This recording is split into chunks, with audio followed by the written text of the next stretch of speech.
നമസ്കാരം. നേഷൻ ഫസ്റ്റിലേക്ക് സ്വാഗതം. ഇന്ന് നമ്മളോടൊപ്പം അതിഥിയായുള്ളത് ഒരു യുവജന നേതാവാണ്, KSCയുടെ സംസ്ഥാന പ്രസിഡന്റ് ജോൺസ് കുന്നംപള്ളി. നമസ്കാരം ജോൺസ്. ഈ കഴിഞ്ഞ കുറച്ച് ദിവസങ്ങളായിട്ട് ജോൺസിൻ്റെ പല പോസ്റ്റുകളും അല്ലെങ്കിൽ പല ചർച്ചകളിലുമൊക്കെ ജോൺസിനെ കാണാൻ കഴിയുന്നത് ഈ JB കമ്മീഷൻ റിപ്പോർട്ട് നടപ്പിലാക്കണം എന്നതിനെപ്പറ്റി വാദിക്കുന്ന ഒരു മുഖമായിട്ടാണ്. എന്തുകൊണ്ടാണ് അതുകൊണ്ട് തന്നെയാണ് താങ്കൾ ഇപ്പോൾ നമ്മളുടെ ഒപ്പം അതിഥിയായിരിക്കുന്നത്. ഈ JB കമ്മീഷൻ റിപ്പോർട്ട് സമകാലികമായി രാഷ്ട്രീയ കേരളത്തിലും അതേപോലെ സമൂഹ മാധ്യമങ്ങളിലും മുഖ്യധാര മാധ്യമങ്ങളിലുമൊക്കെ ചർച്ച ചെയ്യുന്നുണ്ട്. എന്തുകൊണ്ട് JB കമ്മീഷൻ റിപ്പോർട്ട് നടപ്പിലാക്കണം? കേരളത്തിലെ ക്രൈസ്തവ സമൂഹത്തിന് അവരുടെ അവകാശങ്ങൾ നേടിക്കൊടുക്കുക എന്നുള്ള രീതിയിൽ അവർക്ക് കുറച്ച് പിന്നോക്കം നിൽക്കുന്ന പിന്നോക്കം നിൽക്കുന്ന ക്രൈസ്തവർക്ക് വേണ്ട അവകാശങ്ങൾ നേടിക്കൊടുക്കുക എന്നുള്ള ഉദ്ദേശത്തോടു കൂടിയാണ് ഈ JB കോശി കമ്മീഷൻ റിപ്പോർട്ട് അല്ലെങ്കിൽ JB കോശി കമ്മീഷനെ അസൈൻ ചെയ്തിട്ടുണ്ടായിരുന്നത്. ഇത് 2020 ശരിക്കും പറഞ്ഞാൽ പിണറായി സർക്കാർ ക്രൈസ്തവ വോട്ട് ഏകീകരിക്കാൻ വേണ്ടിയിട്ട് കാണിച്ച ഒരു ഗിമ്മിക്ക് എന്ന് വേണമെങ്കിൽ പറയാം നമുക്കിതിനെ. ആ ഒരു ഇതിന് അവർക്ക് ഒരു തുടർ ഭരണത്തിന് വേണ്ടി അല്ലെങ്കിൽ ജോസ് കെ മാണി വിഭാഗം കൂടെ വന്നപ്പോൾ അതിൻ്റെ അകത്ത് അവർക്കും ക്രൈസ്തവ വോട്ടുകൾ ഏകീകരിക്കാനായിട്ട് ഉള്ളൊരു അവസരം ഉണ്ടാക്കുക എന്നുള്ള രീതിയിലാണ് ശരിക്കും ഈ JB Koshy commission report JB Koshy കമ്മീഷനെ അസൈൻ ചെയ്തിട്ടുണ്ടായിരുന്നത്.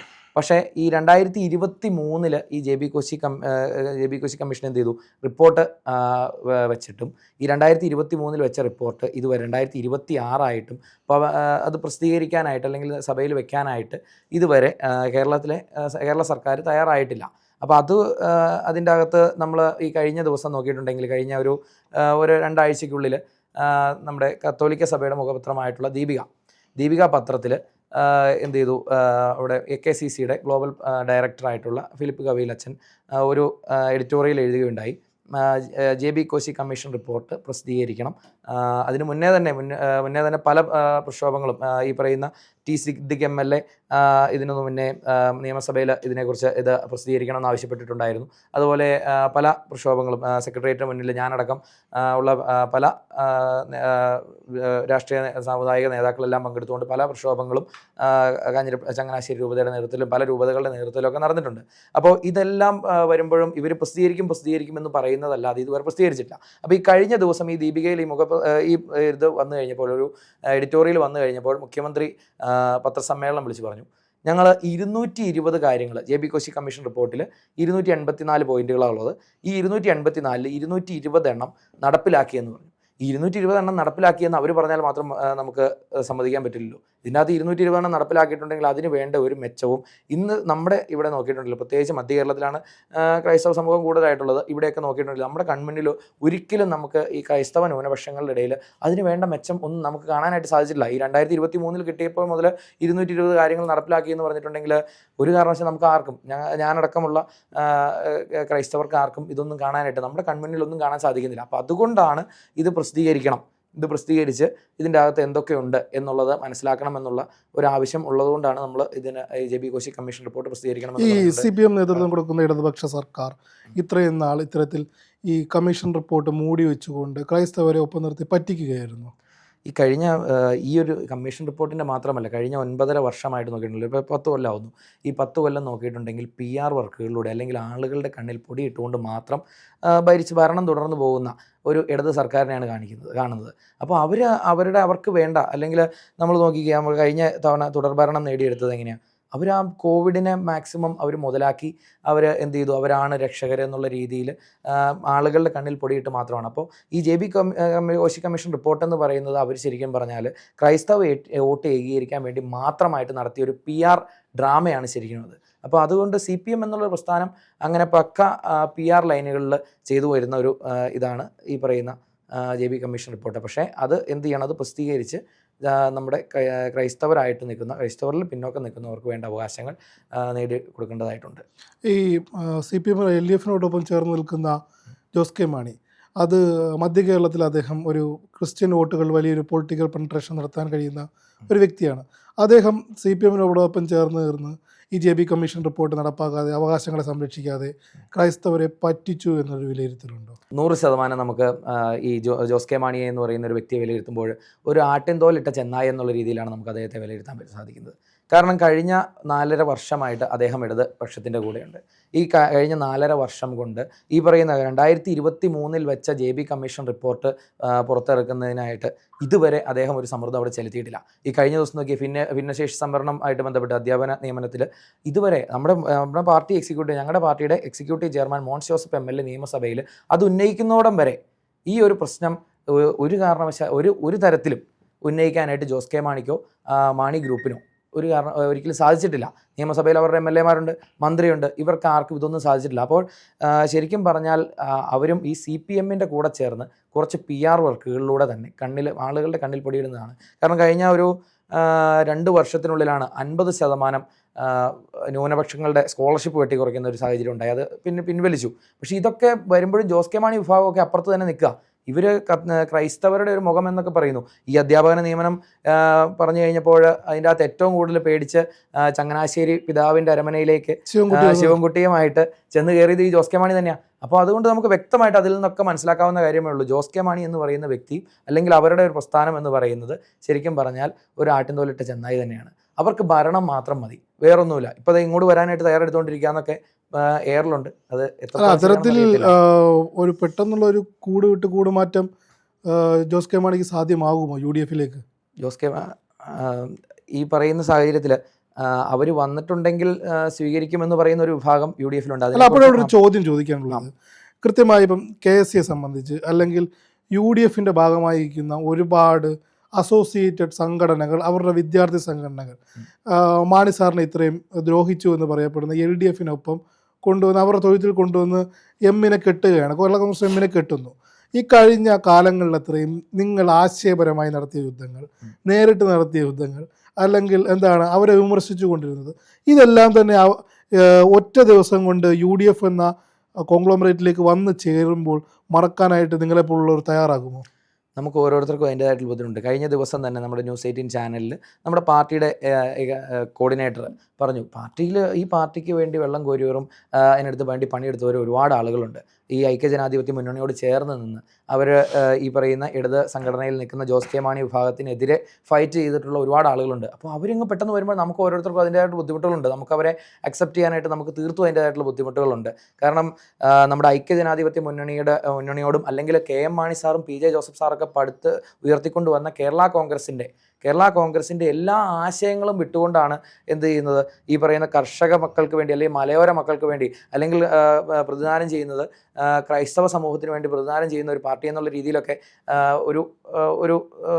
ഒന്ന് പറയുന്ന ഒരു പാർട്ടി, അതിൻ്റെ എല്ലാ ആശയങ്ങളും മറന്നുകൊണ്ടാണ് അവർ ഇടത് മുന്നണിയിൽ നിൽക്കുന്നത്. അതുമാത്രമല്ല, നമ്മൾ നോക്കിയിട്ടുണ്ടെങ്കിൽ കഴിഞ്ഞ 5 വർഷമായിട്ട് നോക്കിയിട്ടുണ്ടെങ്കിൽ ശരിക്കും പറഞ്ഞാൽ ഒരു കൂച്ചുവിലങ്ങിട്ട അല്ലെങ്കിൽ ചങ്ങലയിട്ട ഒരു ആനയോട് ആണ് നമുക്ക് അവരെ ഉപമിക്കാൻ സാധിക്കുകയുള്ളൂ. കാരണം അവരവിടെ നിൽക്കുന്നതല്ലാതെ പിണറായി വിജയൻ്റെ നെറ്റിപ്പട്ടം എഴുന്നള്ളിക്കാനല്ലാതെ വേറെ ഒന്നിനും കൊള്ളുകയില്ല എന്നുള്ള രീതിയിൽ നിൽക്കുന്ന ഇടത് സംഘടനയിൽ നിൽക്കുന്ന മാണി വിഭാഗം ഇങ്ങോട്ട് വരുമ്പോൾ നമുക്ക് സ്വാഭാവികമായിട്ട് ഓരോരുത്തർക്കും അതിൻ്റെതായിട്ടുള്ള ബുദ്ധിമുട്ടുകൾ ഉണ്ടാവും. അത് നമ്മുടെ പാർട്ടി കോർഡിനേറ്റർ കഴിഞ്ഞ ദിവസം തന്നെ പറയുകയുണ്ടായി.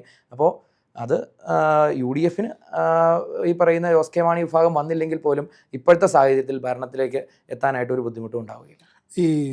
ഇപ്പോൾ താങ്കളെപ്പോലെ ഒരാളിരിക്കുമ്പോൾ ചോദിക്കാൻ കരുതുന്ന മറ്റൊരു ചോദ്യം, ഈ കോതമംഗലം അതേപോലെ തന്നെ മലയോര മേഖലകൾ ഇപ്പോൾ ഏറ്റവും കൂടുതൽ നിങ്ങൾ ഉയർത്തുന്ന ഒരു വിഷയമാണ് വന്യജീവി വിഷയം. അതിൽ ഇടതുപക്ഷ സർക്കാർ ഒരുപാട് പുറകോട്ട് പോയി. എന്നിട്ടും ജോസ് കെ മാണി ഇത്തരത്തിൽ ഒന്നും മിണ്ടുന്നില്ല. സഭയുടെ പല സഭാധ്യക്ഷന്മാരും ഇത്തരത്തിലുള്ള ആവശ്യങ്ങൾ ഉന്നയിച്ചു. ഇതൊന്നും തന്നെ ഇടതുപക്ഷം അംഗീകരിക്കുന്നില്ല. അതുകൊണ്ട് സഭ അല്ലെങ്കിൽ ക്രൈസ്തവ സമൂഹം അത്തരത്തിൽ ബുദ്ധിമുട്ടുകൾ നേരിടുന്നതിനോടൊപ്പം UDF-നെ പിന്തുണച്ചുകൊണ്ട് UDF-ൻ്റെ ഒരു പെനട്രേഷൻ ആയിരിക്കും, അല്ലെങ്കിൽ കോൺഗ്രസിൻ്റെ ക്രൈസ്തവ വോട്ടുകൾ മുഴുവൻ കോൺഗ്രസിലേക്ക് ഏകീകരിക്കും അടുത്ത തിരഞ്ഞെടുപ്പിൽ എന്നൊരു വിലയിരുത്തലുണ്ടോ? ക്രൈസ്തവ വോട്ടുകളല്ല, നമ്മൾ പറഞ്ഞു വന്നത് മലയോര മേഖലയിലെയും വന്യജീവി ശല്യത്തെക്കുറിച്ചാണ്. അവിടെ ബാധിക്കപ്പെട്ടിരിക്കുന്ന അത് വ്യക്തമായിട്ട്, പ്രത്യേകിച്ച് നമ്മൾ നോക്കിയിട്ടുണ്ടെങ്കിൽ കോതമംഗലം, ഇടുക്കി അങ്ങനെയുള്ള മധ്യ കേരളത്തിൽ മാത്രമല്ല, കേരളത്തിൽ ആലപ്പുഴ ജില്ല ഒഴിച്ച് ബാക്കി എല്ലാ ജില്ലകളിലും ഈ വന്യജീവി ശല്യവും അതാത് പ്രശ്നങ്ങളും ഉണ്ട്. ഇത് എന്നെ സംബന്ധിച്ചിടത്തോളം ഞാൻ കേരള കോൺഗ്രസ് പാർട്ടിയുടെ വിദ്യാർത്ഥി സംഘടന സംസ്ഥാന പ്രസിഡന്റാണ്, KSC സംസ്ഥാന പ്രസിഡന്റാണ്. അപ്പോൾ ഞങ്ങളാണ് കേരളത്തിൽ ഒരു വിദ്യാർത്ഥി സംഘടനകൾ ആദ്യമായിട്ട് ഫോറസ്റ്റ് ഓഫീസ് ഉപരോധിക്കുന്ന വിദ്യാർത്ഥി സംഘടന ഞങ്ങളാണ്. അപ്പോൾ ഞങ്ങൾ ഇടുക്കി ഫോറസ്റ്റ് ഓഫീസും കോതമംഗലം ഫോറസ്റ്റ് ഓഫീസൊക്കെ ഞങ്ങൾ ഉപരോധിച്ചിട്ടുള്ളവരാണ്. കാരണം ഇതിൻ്റെ അകത്ത് നോക്കിയിട്ടുണ്ടെങ്കിൽ ആ ഒരു തലമുറയെ തന്നെ ഇല്ലാതാക്കുന്ന രീതിയിലുള്ള വന്യജീവി ശല്യവും ഭൂ നിയമ പ്രശ്നങ്ങളും ഉണ്ട്. കാരണം ഞാൻ ഈ തലമുറയെ തന്നെ ഇല്ലാതാക്കുന്നതെന്ന് പറഞ്ഞിട്ടുണ്ടെങ്കിൽ ഒരു വിദ്യാർത്ഥിക്ക് പോലും വിദ്യാഭ്യാസ വായ്പ ലഭിക്കില്ലാത്ത രീതിയിലാണ് മലയോര മേഖലയിലുള്ള പുതിയ ഭൂപതിവ് ഭേദഗതിയൊക്കെ വന്നേക്കുന്നത്. മലയോര മേഖലയിലുള്ള വിദ്യാർത്ഥികൾക്ക് ആർക്കും അവർക്ക് സ്ഥലം അവരുടെ കൈവശമുണ്ട്, കൈവശാവകാശമൊക്കെ ഉണ്ട്, പക്ഷേ ഇവർക്ക് പട്ടയമില്ല. പലർക്കും ഈ പട്ടയമില്ലാത്തതുകൊണ്ട് തന്നെ ഇവർക്ക് ആർക്കും വിദ്യാഭ്യാസ വായ്പ ലഭിക്കുന്നില്ല. അപ്പോൾ ഒരു ഉയർന്ന ഉന്നത വിദ്യാഭ്യാസത്തിലേക്ക് ഇവർക്ക് പോകാനായിട്ട് സാധിക്കുന്നില്ല. കാരണം ഇവർക്ക് വിദ്യാഭ്യാസ വായ്പകൾ ലഭിക്കുന്നില്ല. കാരണം നമ്മൾ നോക്കിയിട്ടുണ്ടെങ്കിൽ അറിയാം, നമ്മുടെ കൃഷി മേഖലയിൽ അല്ലെങ്കിൽ കർഷക ഉൽപ്പന്നങ്ങൾക്ക് വിലക്കുറവ് ഭയങ്കരമായിട്ടുണ്ട്. അപ്പോൾ അതുകൊണ്ട് തന്നെ ഇപ്പോൾ ഞാനൊക്കെ എൻ്റെ സ്ഥലം തൊടുപുഴയാണ്. അപ്പോൾ അവിടെ കൂടുതലും റബ്ബറാണ് ഉള്ളത്. ഇപ്പോൾ റബ്ബറിനൊക്കെ സ്ഥിരമായിട്ടുള്ളൊരു വില എന്ന് പറഞ്ഞൊരു സാധനമില്ല. അപ്പോൾ അതുകൊണ്ട് തന്നെ നമുക്ക് ഈ പറയുന്ന കൃഷി മേഖലയിൽ നിന്ന് വലിയ വരുമാനമില്ലാത്ത സാഹചര്യത്തിൽ വിദ്യാഭ്യാസ വായ്പ എടുത്ത് മാത്രമേ ഉന്നത വിദ്യാഭ്യാസം നേടാനായിട്ട് സാധിക്കുകയുള്ളൂ. അപ്പോൾ ഈ പട്ടയമില്ലാത്ത മുകളിലേക്ക് വരുമ്പോൾ, ഹൈ റേഞ്ച് മേഖലയിലേക്കൊക്കെ വരുമ്പോൾ പട്ടയമില്ലാത്ത ഒരുപാട് ആളുകളുണ്ട്. പക്ഷേ അവർക്ക് കൈവശാവകാശമുണ്ട്, പക്ഷേ ബാങ്കിൽ നിന്നൊരു വിദ്യാഭ്യാസ വായ്പ ലഭിക്കുകയില്ലാത്ത സാഹചര്യമുണ്ട്. അപ്പോൾ അങ്ങനെ വരുന്നൊരു സാഹചര്യത്തിൽ നമുക്ക് ഈ പറയുന്ന ഒരു തലമുറയെ തന്നെ ഇല്ലാതാക്കുന്ന രീതിയാണ്. അതുപോലെ നോക്കിയിട്ടുണ്ടെങ്കിൽ വന്യജീവി ശല്യം. ഈ വന്യജീവി ശല്യം നോക്കിയിട്ടുണ്ടെങ്കിൽ കഴിഞ്ഞ ഞാൻ ഒരു 2 മാസത്തിനുള്ളിൽ 2 RTI ഫയൽ ചെയ്ത് ഇടുക്കി ഫോറസ്റ്റ് ഓഫീസിൽ നിന്നും കോതമംഗലം ഫോറസ്റ്റ് ഓഫീസിൽ നിന്നും ഞാൻ RTI ഫയൽ ചെയ്ത് എടുത്തപ്പോൾ മനസ്സിലാക്കിയ ഒരു കാര്യമെന്ന് പറയുന്നത്, വന്യജീവി ശല്യം ശക്തമായ രീതിയിൽ എല്ലാ മേഖലയിലും ആന, കടുവ, പന്നി എന്ന് പറഞ്ഞ് വ്യക്തമായ രീതിയിൽ ഇറങ്ങുന്നുണ്ട്. പക്ഷേ എന്നിരുന്നാൽ പോലും ഇതൊന്നും ഇവരുടെ രേഖകളിൽ ഇതൊന്നും കാണുന്നില്ല. കാരണം ഫോറസ്റ്റ് ഓഫീസുകളുടെ രേഖകളിൽ ഇതൊന്നും ക്രൗഡീകരിക്കപ്പെട്ടിട്ടില്ല എന്നുള്ള രീതിയിലാണ് എന്ത് ചെയ്യുന്നത് ഇത് കിട്ടുന്നത്. അതുപോലെ തന്നെ എഡ്യൂക്കേഷൻ ഡിപ്പാർട്ട്മെന്റിൽ നമ്മൾ ഒരുപക്ഷെ UDF സർക്കാർ വരികയാണെങ്കിൽ ഇപ്പോൾ KSC പോലൊരു വിദ്യാർത്ഥി സംഘടന മലയോര മേഖലകളിൽ, അല്ലെങ്കിൽ എനിക്ക് തോന്നുന്നു 96-ന് ശേഷം ഈ KSC എന്ന് പറയുന്ന വിദ്യാർത്ഥി സംഘടനയ്ക്ക് വലിയൊരു ഭൂമി സൃഷ്ടിക്കാനായത് ഇപ്പോൾ താങ്കളുടെ കാലത്താണ്. ഇപ്പോൾ മാധ്യമങ്ങളിലൊക്കെ നിറഞ്ഞു നിൽക്കുന്നുണ്ട്. അത്തരമൊരു സാഹചര്യത്തിൽ UDF സർക്കാർ വരികയാണെങ്കിൽ ഇതുമായി ബന്ധപ്പെട്ട് എന്തെങ്കിലും ഏത് തരത്തിലുള്ള നിർദ്ദേശങ്ങളും നിബന്ധനകളും ആയിരിക്കും മുന്നോട്ട് വെക്കാൻ ശ്രമിക്കുക? ഇതുമായിട്ട് ബന്ധപ്പെട്ടെന്ന് പറഞ്ഞിട്ടുണ്ടെങ്കിൽ കഴിഞ്ഞ ഈ തദ്ദേശ തെരഞ്ഞെടുപ്പിൻ്റെ സമയത്ത് നമ്മുടെ പ്രതിപക്ഷ നേതാവ് VD സതീശൻ, അതുപോലെ KPCC പ്രസിഡന്റ്, അങ്ങനെയുള്ള UDFൻ്റെ പ്രമുഖ നേതാക്കളെല്ലാം പങ്കെടുപ്പിച്ചുകൊണ്ട് UDFൻ്റെ ഒരു കൺവെൻഷൻ, ഐക്യജനാധിപത്യ മുന്നണിയുടെ ഒരു കൺവെൻഷൻ തൊടുപുഴ വെച്ച് നടക്കേണ്ടായി. അതിൽ വെച്ച് നമ്മുടെ പ്രതിപക്ഷ നേതാവ് പറഞ്ഞൊരു കാര്യമുണ്ട്. UDF സർക്കാർ അധികാരത്തിൽ വന്നാൽ ഉപാധിരഹിത പട്ടയം UDF സർക്കാർ വന്നാൽ ലഭിക്കുമെന്നുള്ള കാര്യത്തിൽ ഒരു തർക്കവുമില്ല. ഉപാധിരഹിത പട്ടയം വന്നിട്ടുണ്ടെങ്കിൽ തീരാവുന്ന പ്രശ്നമേ ഉള്ളത്. ഈ പറയുന്ന മലയോര മേഖലയിലെ അല്ലെങ്കിൽ മധ്യ കേരളത്തിൽ മാത്രമല്ല, ഞാൻ പറഞ്ഞു 13 ജില്ലകളിലും ഉള്ള പ്രശ്നങ്ങളെല്ലാം, പ്രത്യേകിച്ച് മലയോര മേഖലയിലുള്ള പ്രശ്നങ്ങളിൽ പകുതിയിലധികം പ്രശ്നങ്ങൾക്കും പരിഹാരം ഉപാധിരഹിത പട്ടയം വന്നാൽ തീരും. പിന്നെയുള്ളത് ഈ വന്യജീവി ശല്യമാണ്. ഈ വന്യജീവി ശല്യത്തിന് വേണ്ട പരിഹാരം ഉണ്ടാകുമെന്നുള്ളതും UDFൻ്റെ പ്രകടന പത്രികയിൽ വ്യക്തമായിട്ട് അത് പറയുന്നുണ്ട്. ഈ KSUവിനോടൊപ്പം അല്ലെങ്കിൽ KSUവിൻ്റെ തോളോട് തോൾ ചേർന്ന് പ്രവർത്തിക്കുന്ന ഒരു വിദ്യാർത്ഥി സംഘടനയാണ് KSC എന്ന് പറയുന്നത്. അപ്പോൾ 96-ന് ശേഷം ഇപ്പോഴാണ് വീണ്ടും ഒന്ന് ക്യാമ്പസുകളിലേക്ക് ഒരു പടർന്ന് പന്തലിക്കുന്നത്. ഇപ്പം MGയിലെ പല ക്യാമ്പസുകൾ, എനിക്ക് തോന്നുന്നു ഒരു 27ഓളം ക്യാമ്പസുകളിൽ ഇപ്പോൾ നിങ്ങളുടെ സാന്നിധ്യമുണ്ട്. ഇനി മുന്നോട്ട് വെക്കുന്ന ഒരു പാതയിൽ ഈ KSCയുടെ ലക്ഷ്യങ്ങൾ ഈ മലയോര മേഖലയുമായി ചേർന്ന് നിൽക്കുന്ന വിദ്യാർത്ഥികളെ ചേർത്ത് പിടിക്കാൻ തന്നെയാണോ? മലയോര മേഖലയുമായി ബന്ധപ്പെട്ട് നിൽക്കുന്ന വിദ്യാർത്ഥികളെ ചേർത്ത് പിടിച്ചുകൊണ്ട് പോവുക എന്നുള്ളത് തന്നെയാണ്. കാരണം പാർട്ടിയുടെ ആവശ്യം, കേരള കോൺഗ്രസ് പാർട്ടി രൂപീകരിക്കപ്പെട്ടത് കർഷക മക്കൾക്ക് വേണ്ടിയിട്ടും മലയോര മേഖലയിലെ മക്കൾക്ക് വേണ്ടിയിട്ടാണ്. അപ്പോൾ ഈ കർഷക മേഖലയിലെ മക്കളെ അല്ലെങ്കിൽ കർഷക മേഖലയിൽ ഉള്ള ജനങ്ങളെയും വിദ്യാർത്ഥികളെയും ഒക്കെ ചേർത്ത് പിടിച്ചുകൊണ്ട് അവരുടെ ഒരു മുന്നണിയായിട്ട് പോവുക എന്നുള്ള ഉദ്ദേശം തന്നെയാണ്. നമ്മൾ തന്നെ ഈ അടുത്ത ദിവസം തന്നെ ഒരു ക്യാമ്പയിന് സ്റ്റാർട്ട് ചെയ്യാനായിട്ട് ഉദ്ദേശിക്കുന്നുണ്ട്. ആനപ്പേടിയിൽ അക്ഷരമകലെ എന്ന് പറഞ്ഞുകൊണ്ടൊരു ക്യാമ്പയിൻ ഞങ്ങൾ തുടങ്ങാനായിട്ട് ആഗ്രഹിക്കുന്നുണ്ട്. ആനപ്പേടിയിൽ അക്ഷരമകലെ എന്ന് പറയുന്നത് വന്യജീവി ശല്യം മൂലം, ഞാൻ ആദ്യമേ തന്നെ സൂചിപ്പിച്ചു, നമുക്ക് ഫോറസ്റ്റ് ഓഫീസ് ഉപരോധിക്കുന്ന സാഹചര്യം, വിദ്യാർത്ഥികൾ ഫോറസ്റ്റ് ഓഫീസ് ഉപരോധിക്കുന്ന രീതിയിൽ ഞങ്ങളുടെ സംഘടനയുടെ നേതൃത്വത്തിൽ ഞങ്ങൾ സംഘടിപ്പിച്ചിട്ടുണ്ട്. അപ്പോൾ ഈ വന്യജീവി ശല്യത്തിനെതിരെ, അതുകൊണ്ടാണ് ഞാൻ പറഞ്ഞത്, മലയോര മേഖലയിലെ മക്കൾക്ക് വേണ്ടിയിട്ട് അല്ലെങ്കിൽ വിദ്യാർത്ഥികൾക്ക് വേണ്ടി അവരുടെ ഒരു ശബ്ദമായിട്ട്, പ്രത്യേകിച്ച് മധ്യകേരളം മാത്രമല്ല, കഴിഞ്ഞ കാലിക്കറ്റ് യൂണിവേഴ്സിറ്റി തെരഞ്ഞെടുപ്പിൽ വയനാട് CM കോളേജിലൊക്കെ നമുക്ക് ജയിക്കാനായിട്ട് നമുക്ക് UDSF എന്നുള്ള രീതിയിൽ നമുക്ക് അവിടെ സീറ്റ് നേടിയെടുക്കാൻ സാധിച്ചിട്ടുണ്ട്. അപ്പോൾ അതുപോലെ തന്നെ കേരള യൂണിവേഴ്സിറ്റിയിൽ നമ്മൾ കഴിഞ്ഞ 2 വർഷമായിട്ട് ഈ വരുന്ന വർഷങ്ങളിൽ അല്ലെങ്കിൽ വരുന്ന മാസങ്ങളിൽ തന്നെ 14 ജില്ലകളിലെയും ക്യാമ്പസുകളിലേക്ക് വ്യാപിപ്പിക്കുക എന്നതാണ് ലക്ഷ്യം.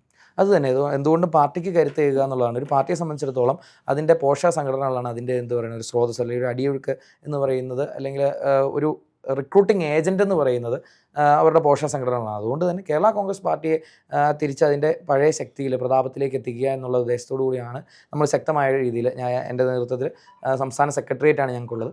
സംസ്ഥാന സെക്രട്ടേറിയറ്റിൽ ഞങ്ങൾ 12 പേരുണ്ട്.